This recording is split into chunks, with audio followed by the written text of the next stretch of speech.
Toi, Notre-Dame.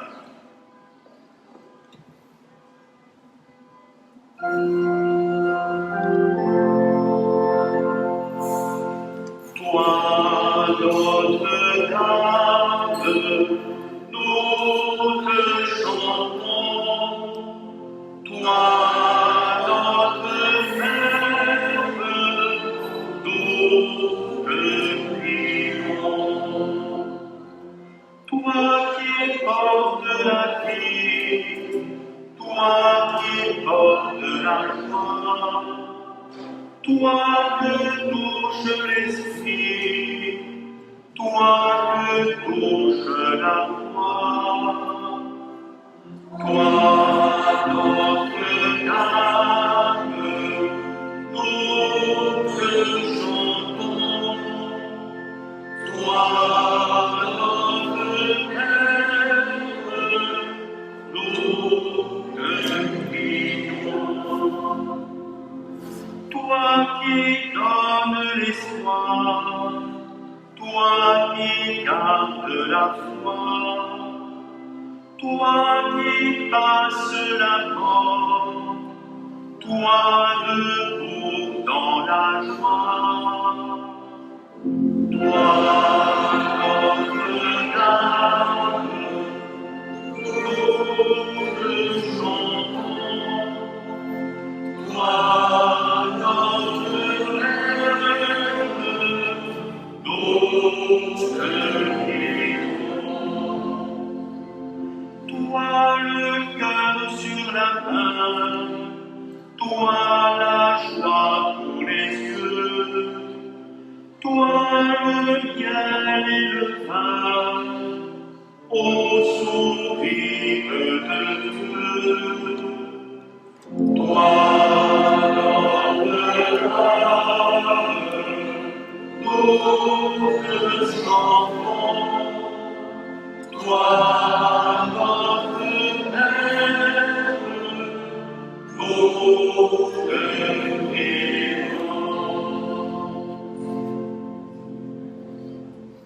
Au nom du Père, et du Fils, et du Saint-Esprit. Amen. La paix soit avec vous. Et avec votre esprit. Frères et sœurs, nous voici donc rassemblés pour fêter la nativité de la Vierge Marie, que nous fêtons cette année évidemment dans des conditions très particulières en raison de la crise du coronavirus. Je ne sais pas si de mémoire d'homme, on a déjà fêté la nativité à la basile sans la procession. Je ne suis pas sûr. Mais il nous faut bien accepter ces contraintes et je dirais, en tout cas, pour nous en tant que chrétiens, participer à l'effort collectif pour lutter contre cette pandémie sans tomber bien sûr dans la psychose.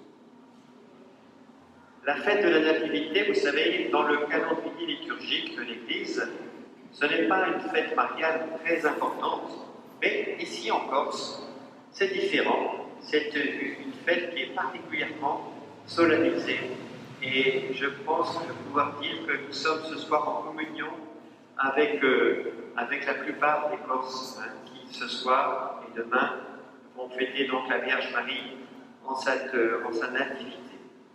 Et si nous sommes évidemment beaucoup moins nombreux que d'habitude dans cette église, nous sommes en communion avec tous ceux qui nous suivent grâce à la technologie, que ce soit sur Radio Salve Regina, que ce soit en direct par cette vidéo sur les réseaux sociaux. Et cela nous permet d'être effectivement en communion, de prier les uns pour les autres. Nous pouvons prier particulièrement ce soir et demain pour tous ceux qui, à cause de toutes ces contraintes, ne pourront pas participer à l'Eucharistie en ce jour de fête. Je les invite d'ailleurs, tous ceux qui ne pourraient pas participer à la messe ce soir ou demain, eh bien de prier le chapelet. Vous savez que la Vierge Marie, dans différentes apparitions, elle nous encourage à prier cette belle prière que nous venons de prier ici, cette prière du chapelet, en la priant bien sûr avec le cœur. Nous pouvons aussi, si nous ne pouvons pas aller à la messe, et même si nous allons à la messe d'ailleurs, nous pouvons aussi, comme le pape François nous y encourage souvent, eh bien, accomplir un acte de miséricorde, par exemple en allant visiter une personne malade, une personne isolée, ou en prenant soin de toute personne qui est dans le besoin. Nous sommes le 7 septembre, et vous savez que depuis quelques années, le pape François a fait de cette période, du 1er septembre jusqu'au 4 octobre, fête de Saint François d'Assise, le temps de la création, c'est-à-dire que chaque année, pendant cette période, nous sommes particulièrement invités à prendre ou reprendre conscience de l'importance pour nous de prendre soin de la création. La création, ce don qui nous a été fait par Dieu, et malheureusement, il faut bien reconnaître que nous avons souvent laissé s'abîmer, se souiller, se polluer. Le pape François nous invite à vivre, chacun d'entre nous, ça doit se traduire par des changements d'habitude, par une conversion.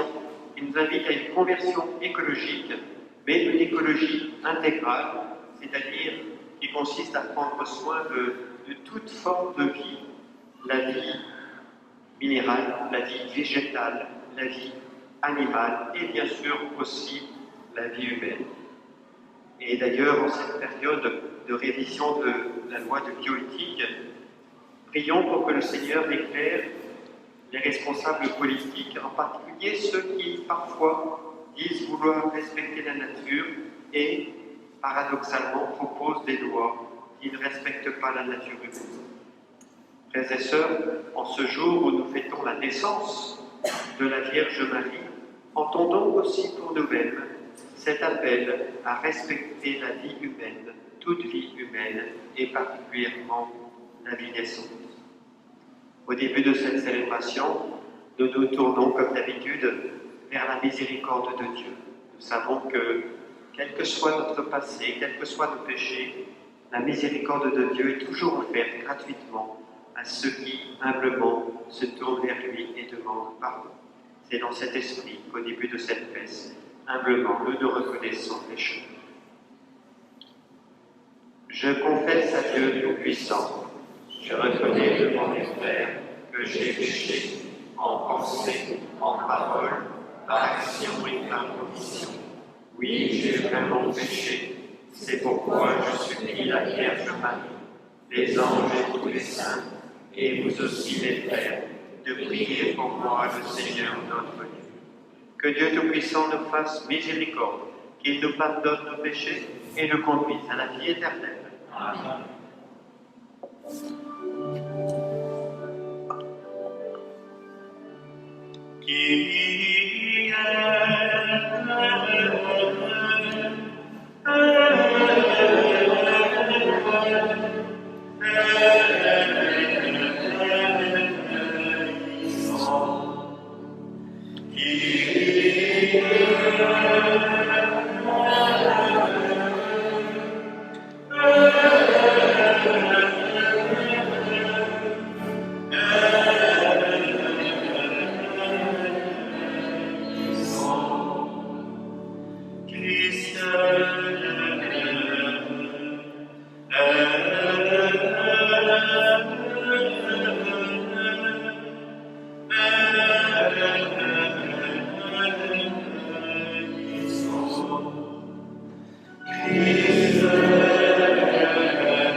Seigneur, Fils unique de Jésus-Christ, Seigneur Dieu, agneau de Dieu, le Fils du Père, toi qui enlèves le péché du monde, prends pitié de nous. Toi qui enlèves le péché du monde, reçois notre prière.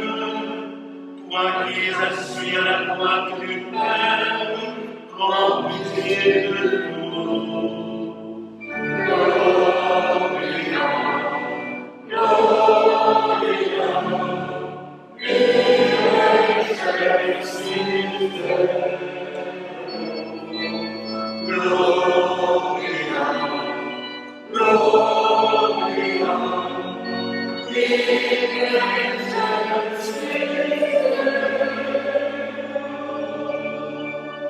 Car toi seul es saint, toi seul es Seigneur, toi seul es le Très-Haut, Jésus-Christ avec le Saint-Esprit, dans la gloire de Dieu le Père. Amen.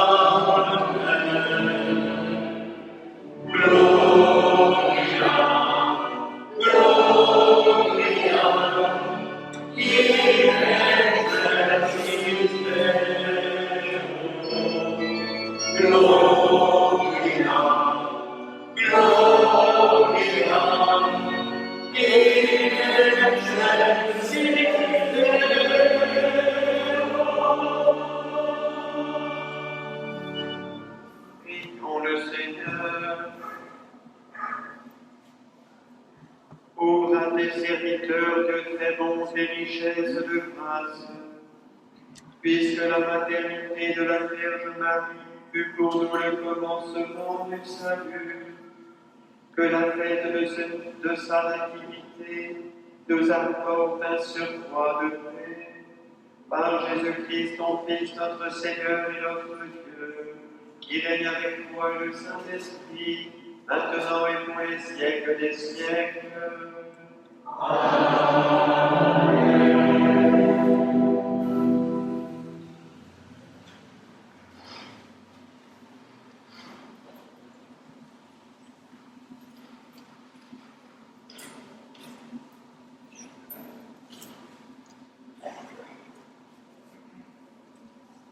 Lecture de la lettre de saint Paul apôtre aux Romains. Frères, nous le savons, quand les hommes aiment Dieu, lui-même fait tout contribuer à leur bien, puisqu'ils sont appelés selon le dessein de son amour. Ceux que d'avance il connaissait, il les a aussi destinés d'avance à être configurés à l'image de son Fils, pour que ce Fils soit le premier d'une multitude de frères. Ceux qu'il avait destinés d'avance, il les a aussi appelés. Ceux qu'il a appelés, il en a fait des justes. Et ceux qu'il a rendus justes, il leur a donné sa gloire. Parole du Seigneur.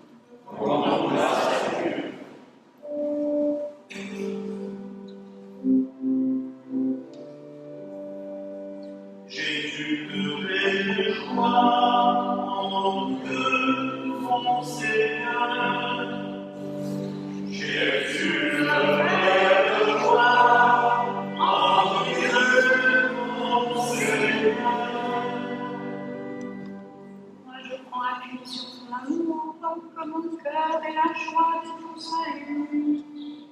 Jésus devait joie en Dieu mon Seigneur. Je chanterai, Seigneur, pour le bien qu'il m'a fait. Jésus devait joie en Dieu mon Seigneur.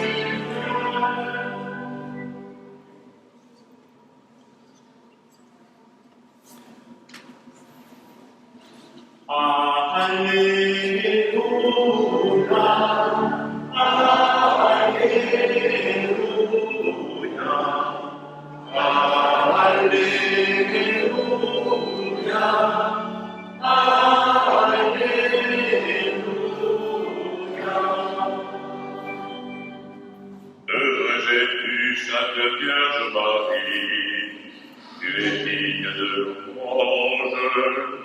De toi s'est levé le soleil de justice, le Christ notre Dieu.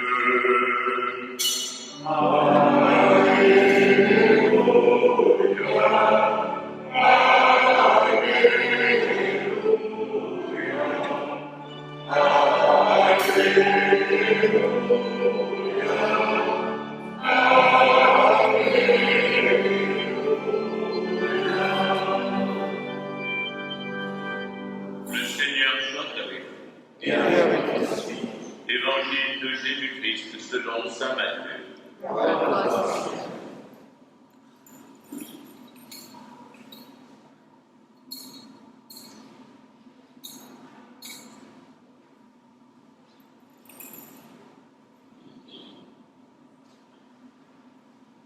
Généalogie de Jésus-Christ, fils de David, fils d'Abraham.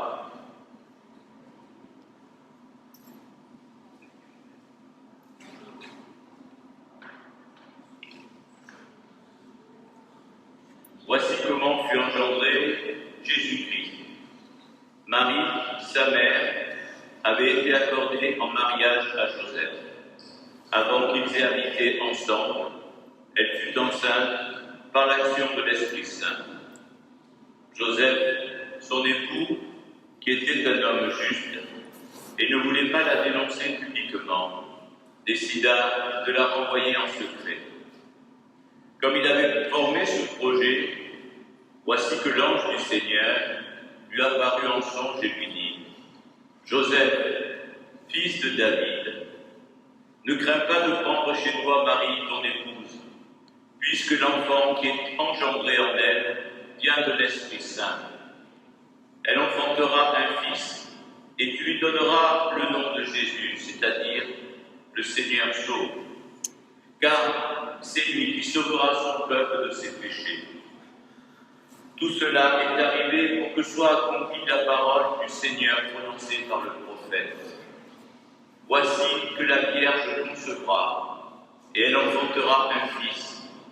On lui donnera le nom d'Emmanuel, qui se traduit « Dieu avec nous ». Acclamons la parole de Dieu. Louange à toi, Seigneur.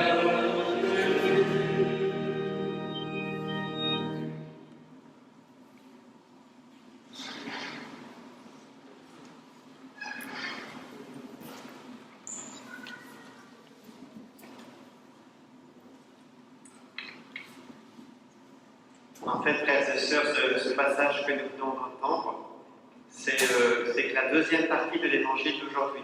Parce que normalement, si on prend l'évangile d'aujourd'hui en entier, il y a d'abord toute une généalogie qu'on ne lit pas toujours parce que c'est un peu fastidieux. Ça commence par Abraham. Abraham engendra Isaac. Isaac engendra Jacob. Jacob engendra Judas, etc., etc. Et ça descend jusqu'à Joseph, l'époux de Marie. En fait, c'est une façon de dire que la Vierge Marie, elle s'inscrit dans toute l'histoire du peuple d'Israël. Donc dans toute l'histoire du salut. Vous voyez, la Vierge Marie, ce n'est pas une sorte d'événement qui est arrivé il y a 2000 ans un peu par hasard en Palestine. La Vierge Marie, elle existe dans le cœur de Dieu de toute éternité. Car dès avant la fondation du monde, et donc de toute éternité, Dieu savait que l'homme allait dire non à la proposition que Dieu lui a faite d'entrer dans une alliance. Vous savez, ce non qui est exprimé dans la Bible par ce récit symbolique d'Adam et Ève, qu'on appelle le péché originel. Dieu savait tout cela. Et Dieu savait qu'à cause de cette désobéissance, le mal et donc la mort allaient entrer dans le monde. Mais Dieu savait aussi, dès avant la fondation du monde, qu'il enverrait son Fils pour sauver l'humanité de ses péchés. Il savait que son Fils naîtrait d'une femme, sans péché, toute pure, la Vierge Marie. Donc vous voyez, la Vierge Marie, elle est dans le cœur de Dieu de toute éternité. Et elle a une place centrale dans l'histoire du salut. Pourquoi? Parce que c'est par elle que nous vient le Sauveur. Bien sûr, la Vierge Marie n'est pas le Sauveur, mais c'est par elle que nous est venu le Sauveur. Et aujourd'hui, donc, nous fêtons la nativité de la Vierge Marie. Vous savez, c'est un événement qui est passé inaperçu, la naissance de la Vierge Marie. Pas pour ses proches, bien sûr, mais inaperçu pour le monde. D'ailleurs, dans l'Évangile, il n'y a pas de récit de la nativité de la Vierge Marie. Et pourtant, cet événement est très important parce que c'est le début de la réalisation des promesses. Vous savez, les Juifs attendaient le Messie. Et à l'époque de Jésus, on se demandait, bon, le Messie, quand est-ce qu'il va arriver? Dans 6 mois, dans 10 ans, dans 1000 ans? Avec la naissance de Marie, ça y est, on peut dire ça y est, il arrive. Les prophéties se réalisent. Marie vient au monde, elle va grandir au sein de ce peuple juif, peuple élu, et puis quelques années plus tard, elle sera une toute jeune femme, encore adolescente, et l'ange va venir la visiter, c'est le récit que nous avons entendu. Il va lui demander si elle accepte d'être la mère du Sauveur. Elle va dire oui. Elle va donner naissance à un enfant, et comme l'ange le lui a demandé, elle va lui donner le nom de Jésus. Yeshua en hébreu, qui signifie le Seigneur sauve. Alors vous me direz, en quoi ces événements qui ont eu lieu il y a 2000 ans, là-bas à l'autre bout de la Méditerranée, en quoi ces événements nous concernent?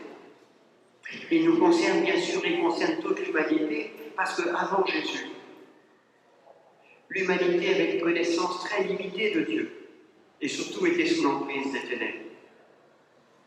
Désormais, en Jésus, Dieu s'est révélé, Dieu s'est dévoilé, s'est fait connaître, et désormais nous savons que Dieu ne veut pas nous condamner, malgré notre désobéissance, mais il veut nous sauver.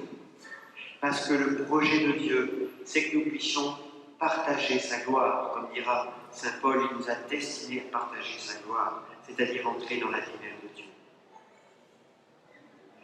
Nous savons désormais que Dieu a tant aimé le monde qu'il a envoyé son Fils unique, que ce Fils unique, Jésus-Christ, a donné sa vie pour nous sur la croix, parce qu'il nous aime. Et en donnant sa vie, il a vaincu les puissances des ténèbres, car l'amour est plus fort que la haine. Il est ressuscité. Nous savons que nous pauvres mortels, nous pouvons aussi traverser la mort pour entrer dans la vie. à une seule condition, suivre Jésus. Et nous savons encore une chose, parce que Jésus nous l'a dit, il nous l'a promise, c'est qu'un jour Jésus reviendra. Ça sera la fin de ce monde. Quand est-ce qu'il reviendra?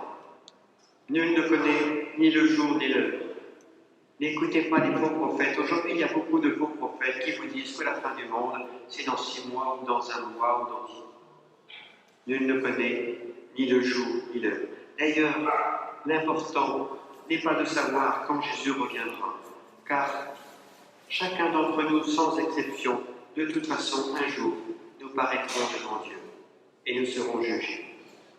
Mais l'important, la vraie question, c'est de savoir si aujourd'hui, 7 septembre 2020, est-ce que je fais le choix de suivre Jésus? C'est un choix qui se passe dans le secret de notre cœur, mais qui peut bouleverser notre vie.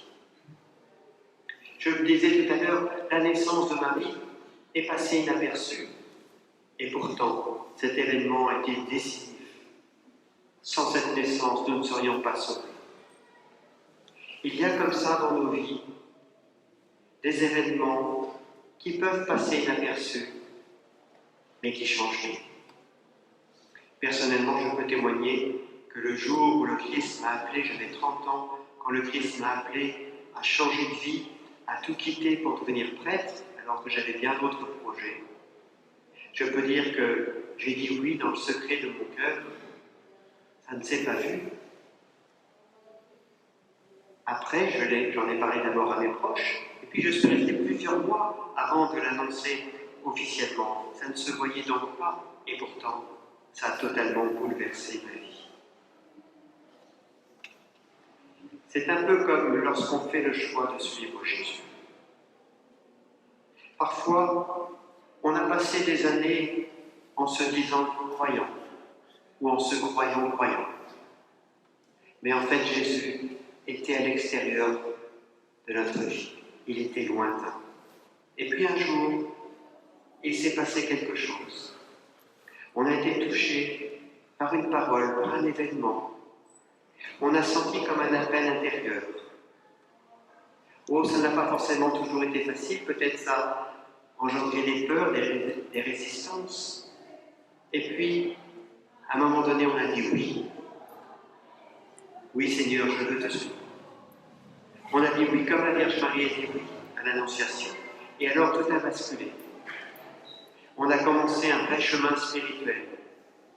Jésus est devenu quelqu'un à qui on se confie, quelqu'un de proche.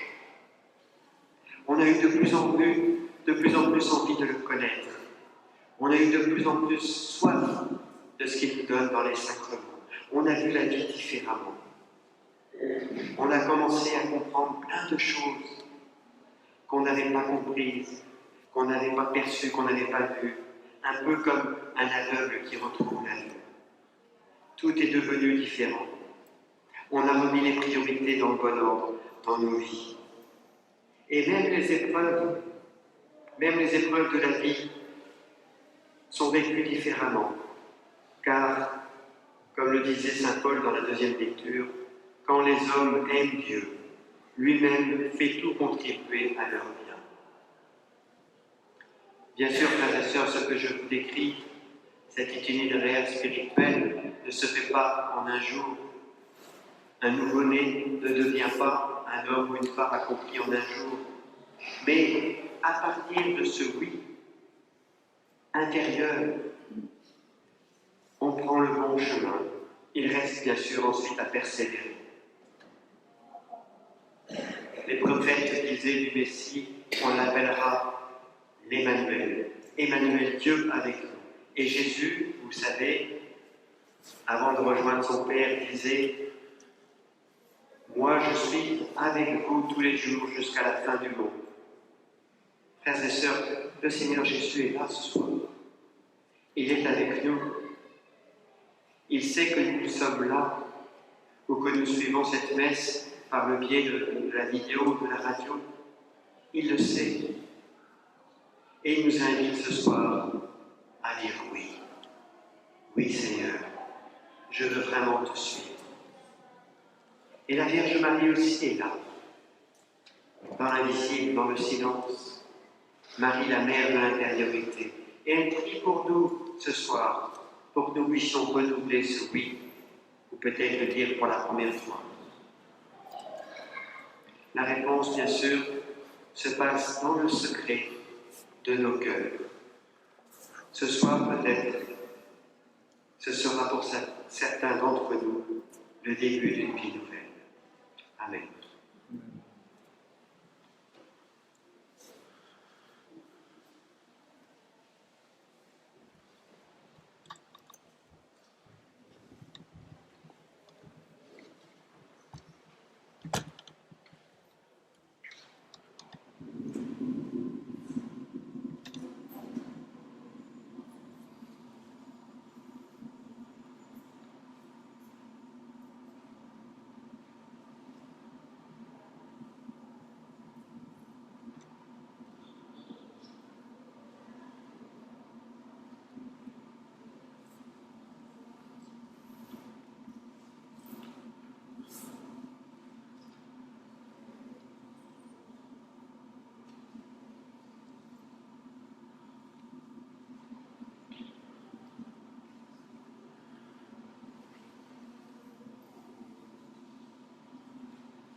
En cette fête de la Nativité de la Vierge Marie, que cette mère si proche de nous intercède pour ses enfants auprès de son Fils.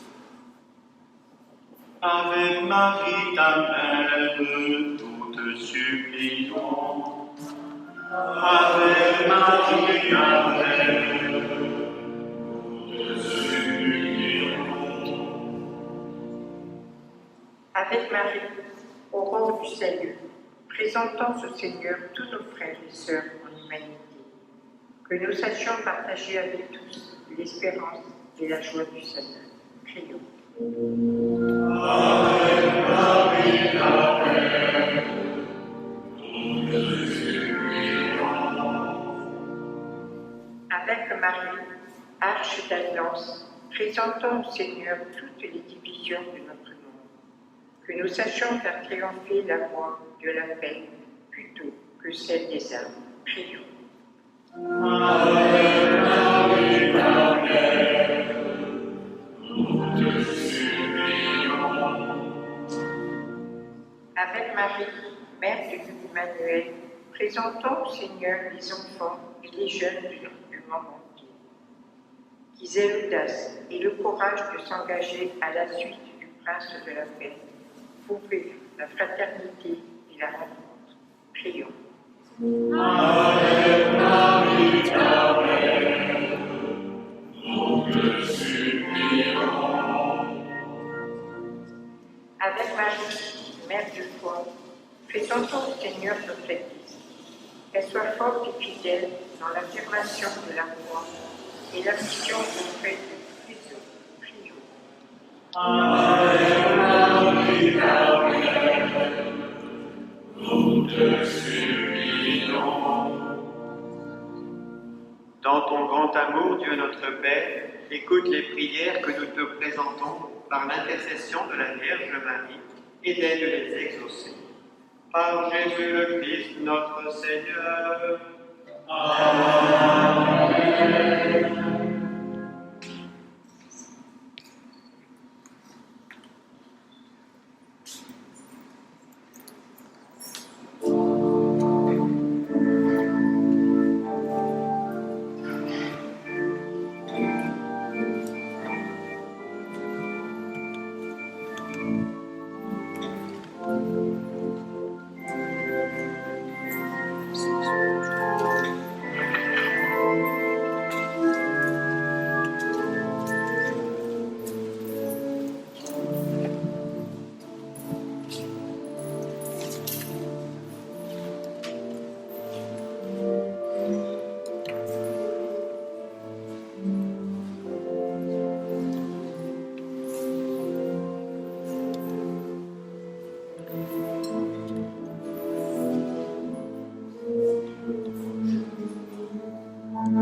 Prions ensemble au moment d'offrir le sacrifice de toute l'Église. Dans son amour pour les hommes, que ton Fils unique vienne à notre secours, Seigneur. Puisque sa naissance n'a pas intérêt à consacrer la virginité de sa mère, qu'il nous délivre aujourd'hui de nos péchés et te rende agréable cette offrande, lui qui règne pour les siècles des siècles.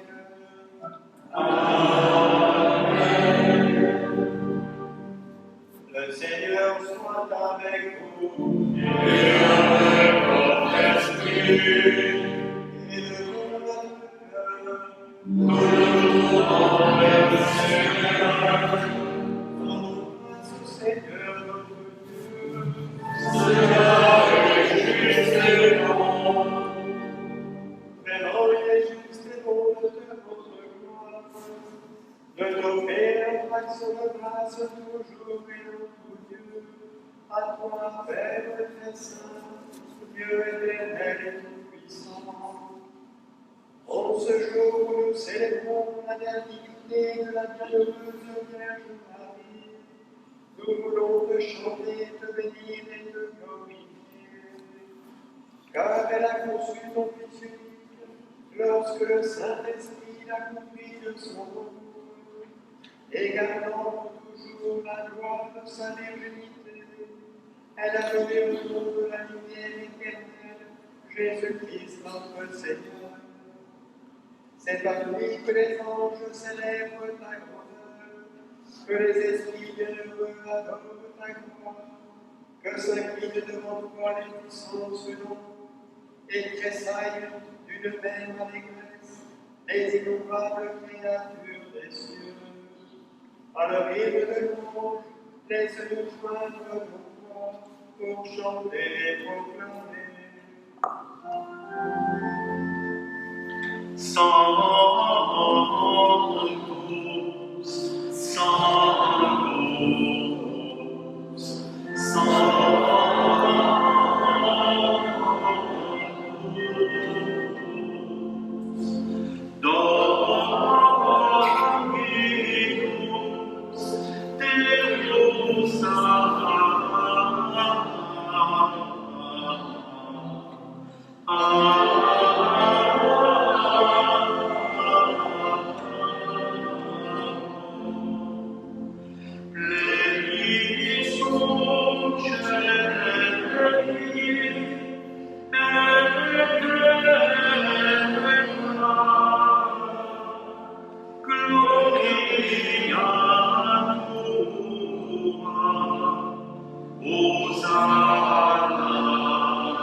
Tu es vraiment saint de l'univers, et toute la création proclame ta louange, car c'est toi qui donnes la vie, c'est toi qui sanctifies toutes choses par ton Fils Jésus-Christ notre Seigneur, avec la puissance de l'Esprit Saint.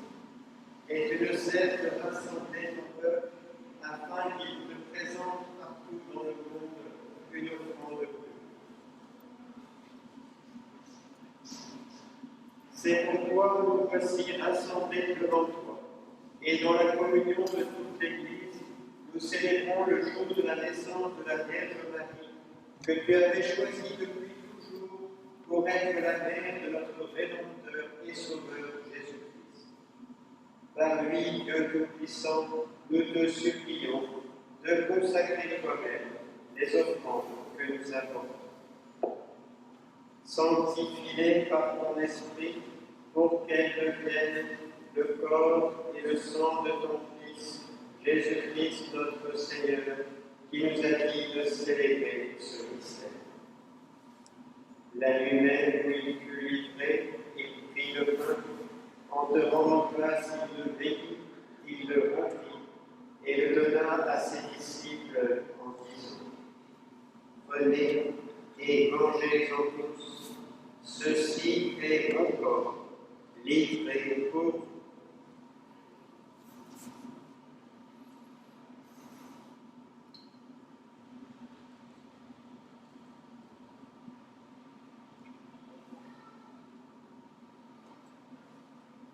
De même, à la fin du repas, il prit la coupe, en te rendant grâce, il la bénit et la donna à ses disciples en disant: Prenez et buvez-en tous, car ceci est la coupe de mon sang, le sang de l'alliance nouvelle et éternelle, qui sera versé pour vous et pour la multitude en rémission des péchés.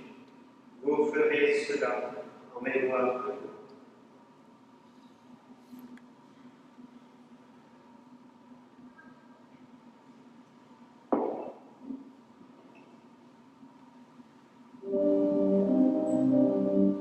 Quand nous mangeons ce pain et que nous cette coupe, nous célébrons le mystère de la mort. Nous rappelons ta mort, Seigneur ressuscité, et nous attendons que tu viennes. En faisant mémoire de ton Fils, de sa passion qui nous sauve, de sa glorieuse résurrection et de son ascension dans le ciel, alors que nous attendons son dernier avènement, nous présentons cette offrande vivante et sainte pour te rendre grâce. Regarde, Seigneur, le sacrifice de ton Église et daigne reconnaître celui de ton Fils qui nous a rétablis dans ton alliance. Quand nous serons nourris de son corps et de son sang et remplis de l'Esprit Saint, accorde-nous d'être un seul corps et un seul esprit dans le Christ. Que l'Esprit Saint fasse de nous une éternelle offrande à ta gloire, pour que nous obtenions un jour les biens du monde à venir auprès de la Vierge Marie, la bienheureuse Mère de Dieu, avec Saint Joseph, son époux, avec les apôtres, les martyrs et tous les saints qui ne cessent d'intercéder pour nous. Et maintenant, nous te supplions, Seigneur, par le sacrifice qui nous réconcilie avec toi, étends au monde entier le salut et la paix. Affermis la foi et la charité de ton Église au long de son chemin sur la terre. Veille sur ton serviteur le pape François et notre évêque Olivier, l'ensemble des évêques, les prêtres, les diacres et tout le peuple des rachetés. Écoute les prières de ta famille assemblée devant toi et ramène à toi, Père très aimant, tous tes enfants dispersés. Pour nos frères et sœurs défunts, pour les hommes qui ont quitté ce monde et dont tu connais la droiture, nous te prions. Reçois-les dans ton royaume, où nous espérons être comblés de ta gloire, tous ensemble et pour l'éternité, par le Christ notre Seigneur, par qui tu donnes au monde toute grâce et tout bien.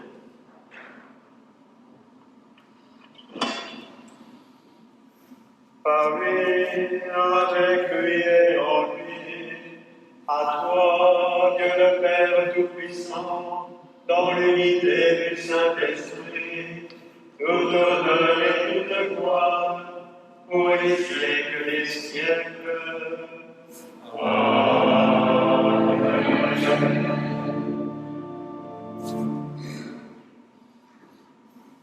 Avec le désir de suivre Jésus, nous pouvons ensemble dire la prière qu'il nous a enseignée.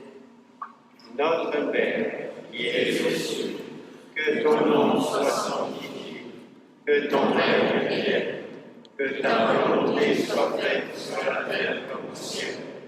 Donne-nous aujourd'hui notre pain de ce jour. Pardonne-nous nos offenses, comme nous pardonnons aussi à ceux qui nous ont offensés. Et ne nous laisse pas entrer en tentation, mais délivre-nous du mal.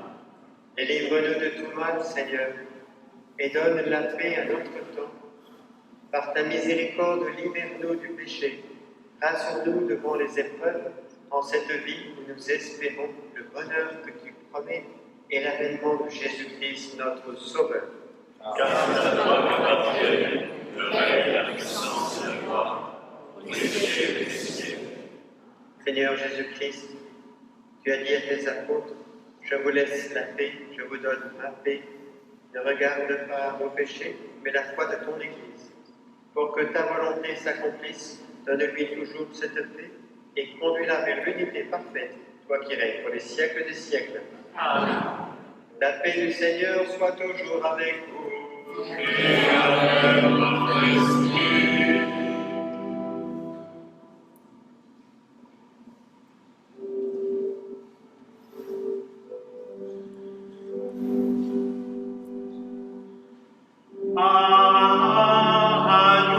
Agnus Dei, qui tollis peccata mundi, miserere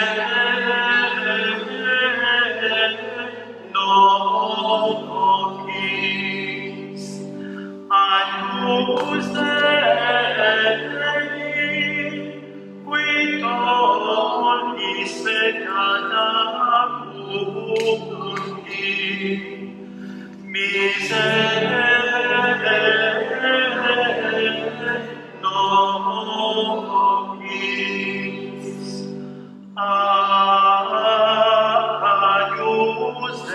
Dei, qui tollis peccata mundi, dona nobis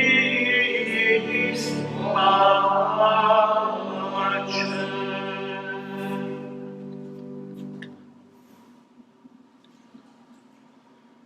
Heureux les invités au repas du Seigneur.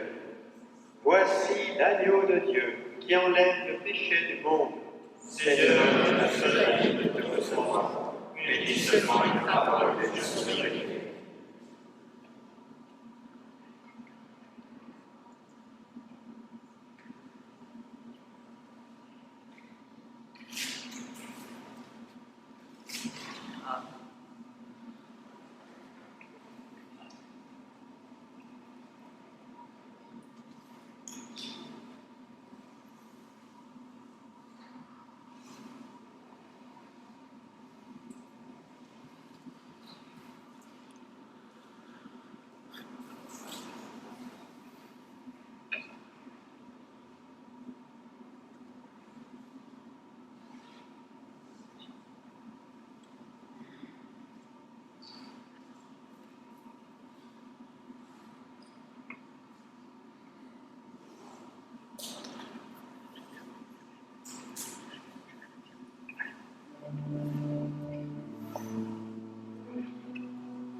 Ensemble, prie pour le Seigneur.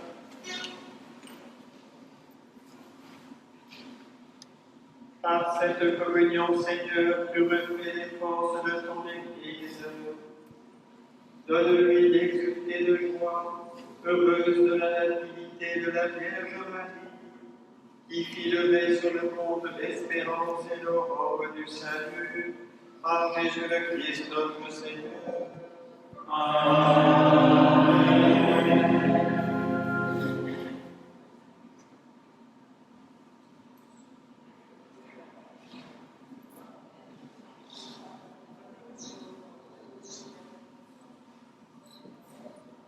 Le Seigneur soit avec vous.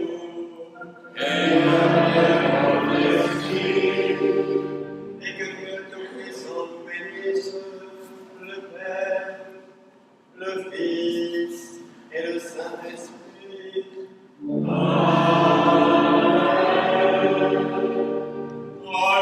Allez dans la paix du Christ.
Amen.